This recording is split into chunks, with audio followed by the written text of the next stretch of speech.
रात के 2 बजे का समय था। राजन अपने दोस्त अभिमन्यु के साथ मुंबई से दिल्ली अपनी कार से जा रहा था। अभिमन्यु लगातार 9 घंटे से ड्राइव कर रहा था। लगातार ड्राइव करने की वजह से उसे बहुत थकान महसूस हो रही थी। अभिमन्यु, मुझे लगता है कि हमें राजस्थान से शॉर्टकट होकर दिल्ली जाना चाहिए। 2 घंटे पहले ही पहुंच जाएंगे। और वैसे लगातार कार ड्राइव करते करते मेरी हालत खराब हो गई है और ऊपर से पेट्रोल भी बहुत कम हो रहा है। हाँ यार, यहीं कहीं आसपास पेट्रोल पंप भी नहीं दिखाई दे रहा, इसलिए कहता हूँ राजस्थान होते हुए शॉर्टकट ले ले। वहां पर जरूर कोई ना कोई पेट्रोल पंप हमें दिख जाएगा। अभिमन्यु ने गाड़ी राजस्थान की ओर जाने वाले हाईवे पर मोड़ ली। लगभग 1 घंटे बाद अर्जुन और अभिमन्यु तेजी से गाड़ी ड्राइव करते हुए माधवगढ़ के एक सुनसान गांव की ओर से गुजर रहे थे कि तभी उनकी नजर एक पेट्रोल पंप पर पड़ी। अचानक अभिमन्यु की कार झटका देते हुए रुक गई। अर्जुन की आंख लग चुकी थी। कार अचानक रुकने से अर्जुन नींद से जागते हुए बोला, क्या हुआ? अरे दिखाई नहीं दे रहा है क्या? सामने पेट्रोल पंप है और कार में सिर्फ इतना ही पेट्रोल बचा है कि ये 20 से 30 किलोमीटर दूर ही चल पाएगी। एक पल को तो मुझे लगा जैसे कि एक्सीडेंट हो गया हो। अरे कार मैंने नहीं रोकी अर्जुन, मेरी नजर ही इस पेट्रोल पंप पर पड़ी थी और कार अपने आप झटका देते हुए रुक गई। लेकिन जो भी हुआ अच्छा हुआ, पेट्रोल तो हमें कहीं ना कहीं से डलवाना ही था ना। अभिमन्यु और अर्जुन कार से बाहर निकल आए। उन्होंने देखा उस पेट्रोल पंप पर एक भयानक और अजीब सा सन्नाटा छाया हुआ था। अरे यार, यहाँ तो मुझे कोई नहीं दिखाई दे रहा। कहीं ये पेट्रोल पंप बंद तो नहीं पड़ा? यानी बंद तो नहीं है क्योंकि सामने ऑफिस तो खुला है और लाइट भी जल रही है। और वो देख, इस पेट्रोल पंप के अंदर तो एक छोटा सा रेस्टोरेंट भी है, उसके अंदर की भी लाइट जल रही है। मगर मुझे लगता है कि उस रेस्टोरेंट के अंदर भी कोई मौजूद नहीं। अरे तो इसमें टेंशन वाली क्या बात है? अपने हाथों से पेट्रोल डाल लेंगे। इतनी रात में कौन देखेगा हमें? क्या पेट्रोल पंप के कर्मचारी ने हमें देख लिया तो वो हमें चोर समझेंगे? पेट्रोल पंप के आसपास इंसान तो क्या, एक चूहे का बच्चा भी नजर नहीं आ रहा। तभी उन दोनों के कानों में पीछे से किसी व्यक्ति की भारी आवाज टकराई। कौन हो तुम? उस आवाज को सुनकर वो दोनों चौंक कर पीछे की ओर देखने लगे। उन दोनों के सामने अजीब से चेहरे वाला एक व्यक्ति खड़ा हुआ था। यार, इसकी शक्ल तो बड़ी भयानक लग रही है। ऐसा लग रहा है जैसे कि शमशान घाट की चिता से अभी अभी उठकर आया हो। हाँ यार, बोल तो बिल्कुल सही रहा। मैं खुद पहली नजर में इसकी शक्ल देखकर डर गया था। लेकिन हमें सिर्फ पेट्रोल डलवाना है और यहाँ से निकलना है। इतना बोलकर अभिमन्यु उस कर्मचारी से बोला, अभी कुछ सेकंड पहले आप कहाँ पर थे? हमें तो आसपास कोई नहीं दिखा था। अपने काम से काम रखो साहब। कहो, किस काम से आए हो? अरे पेट्रोल भरवाना है, टैंक फुल कर दो। अभिमन्यु के कहने पर वो पेट्रोल पंप का कर्मचारी पेट्रोल डालने लगा। तभी अर्जुन की नजर उस पेट्रोल पंप की जमीन पर पड़ी। अर्जुन बुरी तरह से डर गया। अभिमन्यु, अरे नीचे देख, ये तो खून के धब्बे हैं। तभी उन दोनों के कानों में उस कर्मचारी की आवाज टकराई। टैंक फुल हो गया साहब, अब आप लोग जा सकते हैं। वो कर्मचारी देखते ही देखते उन दोनों की आंखों के सामने से गायब हो गया। ये देखकर अभिमन्यु और अर्जुन की आंखें दहशत से फटी की फटी रह गई। अरे लगता है हम दोनों गलत जगह आ गए हैं। वो दोनों तुरंत कार के अंदर बैठ गए। अर्जुन ने अपनी कार हाईवे पर दौड़ा दी। अभिमन्यु को कार ड्राइव करते हुए 1 घंटे से ज्यादा हो गया था, मगर रास्ता था जो खत्म होने का नाम भी नहीं ले रहा था। तभी अचानक अर्जुन की नजर एक और पेट्रोल पंप पर गई। यार, ये पेट्रोल पंप हमें कुछ जाना पहचाना नहीं लग रहा। जरा गाड़ी रोक। अबे पागल हो गया क्या है? हमें यहाँ से निकलना है, देखा नहीं तूने? कि किस तरह से वो पेट्रोल पंप वाला देखते ही देखते हमारी आंखों के सामने गायब हो गया था। अरे मेरी बात को समझने की कोशिश क्यों नहीं कर रहा? एक सेकंड के लिए गाड़ी रोक के तो देख। अर्जुन की बात सुनकर अभिमन्यु ने अपनी कार रोक दी। वो वही पेट्रोल पंप था जिस पेट्रोल पंप से वो लोग भागे थे। आंखें फाड़े उस पेट्रोल पंप को देखे जा रहे थे कि तभी उनके कानों में उसी कर्मचारी की आवाज टकराई।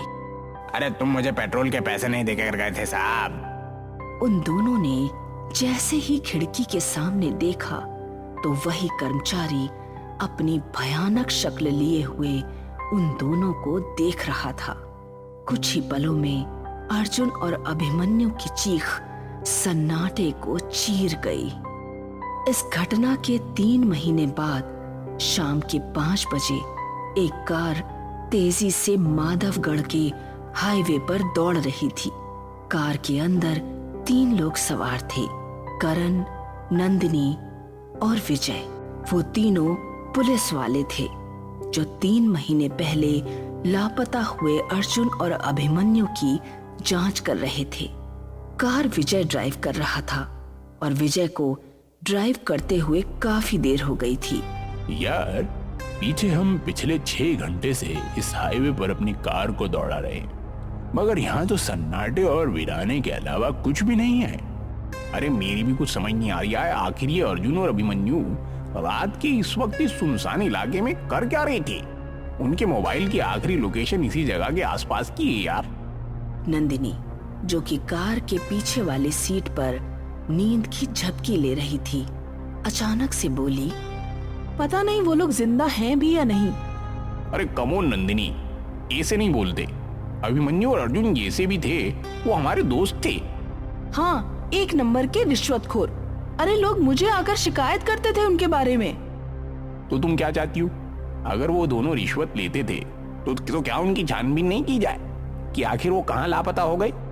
क्या विजय ठीक कह रहा है नंदिनी। डिपार्टमेंट में हर दूसरा आदमी रिश्वत लेता है और हर कोई तुम्हारे जैसा ईमानदार नहीं होता। तभी कार बुरी तरह से झटका देती हुई अचानक रुक गई। विजय को ऐसा महसूस हुआ जैसे कि कार किसी अदृश्य वाहन या किसी दीवार से टकराई हो। विजय का शरीर पसीने से नहा उठा। करण और नंदिनी भी बुरी तरह से घबरा गए। क्या हुआ? कार किससे टकराई? नहीं नंदिनी, कार अचानक झटका देते हुए रुक गई। तभी करण की नजर एक पेट्रोल पंप पर पड़ी। यार वो देखो, सामने पेट्रोल पंप है। क्यों ना हम उस पेट्रोल पंप पर जाकर पूछताछ करें? करण सही कह रहा है विजय। कार पेट्रोल पंप के ठीक सामने रुकी थी। विजय, करण और नंदिनी कार से उतर गए और उस पेट्रोल पंप के अंदर चले गए। पेट्रोल पंप पर कुछ लोग मौजूद थे। वो तीनों पेट्रोल पंप के अंदर बने हुए एक रेस्टोरेंट के अंदर घुस गए। रेस्टोरेंट के अंदर कुर्सियां मौजूद ना होकर चारपाइयां मौजूद थीं, जहां पर कुछ गांव के लोग बैठे हुए भोजन कर रहे थे कि तभी विजय नंदिनी से बोला, मैं अभी आता हूँ। मैं भी तेरे साथ चलता हूँ यार, थोड़ा हाथ मुंह भी धो लूंगा। नंदिनी वहां पर अकेली थी और वहां मौजूद लोगों को देख रही थी। नंदिनी एक पुलिस वाली थी। तभी नंदिनी के सामने एक अजीब सा दिखने वाला व्यक्ति आकर खड़ा हो गया। खाने में क्या लेंगी आप? फिलहाल तो मुझे 1 कप चाय की जरूरत है। 1 कप चाय ले आओ। कुछ देर बाद वो लड़का नंदिनी को चाय देकर चला गया। उसने देखा कि कप के अंदर किसी इंसान की कटी हुई उंगली थी। नंदिनी चीखती हुई उस रेस्टोरेंट से निकलकर भागने लगी। अरे क्या हुआ नंदिनी, तुम इतनी घबराई हुई क्यों हो? और ये तुम्हारे माथे पे पसीना के साथ? ये पेट्रोल पंप अजीब सा है करण। इतना कहकर नंदिनी एक ही सांस में सारी घटना उन दोनों को बताने लगी। नंदिनी की बात सुनकर वो दोनों नंदिनी को बहुत गौर से देखने लगे। अरे लगता है तुम्हारे ऊपर थकान हावी हो गई है। करण और विजय ने जब अंदर जाकर देखा तभी रेस्टोरेंट के अंदर मौजूद लोग एक साथ भयानक हो गए। देखते क्या हो, अपनी जान बचाकर भागो यहाँ से।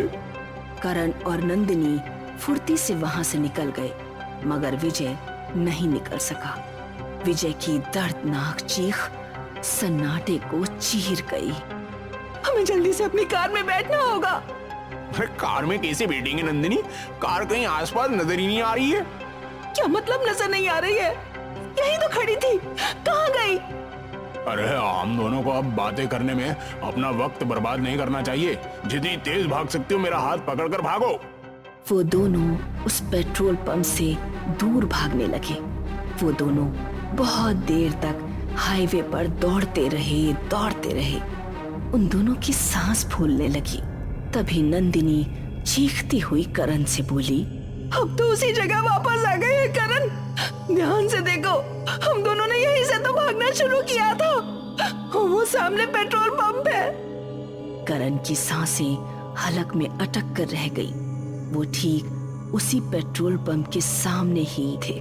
तभी उन दोनों के कानों में विजय की आवाज टकराई। अरे तुम दोनों मुझे अकेला मरने के लिए छोड़ गए? विजय एक भयानक शक्ल में क्रोध भरी नजरों से उन दोनों को देख रहा था। तुम दोनों को मुझे भी साथ लेकर चलना पड़ेगा। तभी उन दोनों के कानों में अर्जुन और अभिमन्यु की आवाज टकराई। विजय सही कह रहा है। तुम दोनों विजय को रेस्टोरेंट में अकेला छोड़कर भाग गए। करण और नंदिनी ने देखा तो उनके सामने अभिमन्यु और अर्जुन भी अपनी भयानक शक्ल लिए हुए खड़े थे। अचानक अभिमन्यु ने करण की गर्दन उसके धड़ से अलग कर दी और उसका सर नंदिनी के पास फेंक दिया। नंदिनी चीखती हुई अपने शरीर की पूरी ताकत लगाकर दोबारा भागने लगी। उसकी सांस फूल रही थी, मगर उसने अपने कदम नहीं रोके। कौन हो तुम? नंदिनी ने एक ही सांस में कांपते हुए सारी घटना उस बूढ़ी स्त्री को बता दी। अब तुम यहाँ से नहीं जा सकती बेटी। क्या मतलब मैं यहाँ से नहीं जा सकती? बड़ी बेवकूफ लड़की हो। तुम तीनों उसी वक्त मर चुके थे जिस वक्त तुम्हारी कार झटका देते हुए रुकी थी। वो कार रुकी नहीं थी, बल्कि उस कार का एक्सीडेंट हुआ था। क्या बकवास कर रही हो तुम? कार का एक्सीडेंट कैसे हो सकता है? बूढ़ी स्त्री नंदिनी का हाथ पकड़कर वो एक कार के पास ले आई। गौर से देख इस कार को लड़की, ये किसकी कार है? नंदिनी उस कार को फटी फटी आंखों से देखने लगी। वो कार उसी की थी। उसने देखा उसकी विजय और करण की लाशें पड़ी हुई थी। तुम तीनों की मौत यही हो गई थी। इस पेट्रोल पंप को देख रही हो? ये हॉन्टेड पेट्रोल पंप है, भूतिया पेट्रोल पंप। इस पेट्रोल पंप पर जो भी आता है हमेशा यहीं पर कैद होकर रह जाता है, और यहाँ जो भी वाहन आते हैं अदृश्य हो जाते हैं। तुम्हारी कार किसी एक अदृश्य वाहन से टकराई थी। अगले दिन न्यूज़पेपर में नंदिनी, विजय और करण की फोटो छपी हुई थी और सभी जगह चर्चा थी कि एक बार फिर उसी हॉन्टेड पेट्रोल पंप पर 3 लोग लापता हो गए। ये क्या रहस्य है, कोई नहीं समझ पाया। और शायद कुछ रहस्य हमेशा रहस्य ही रहते हैं।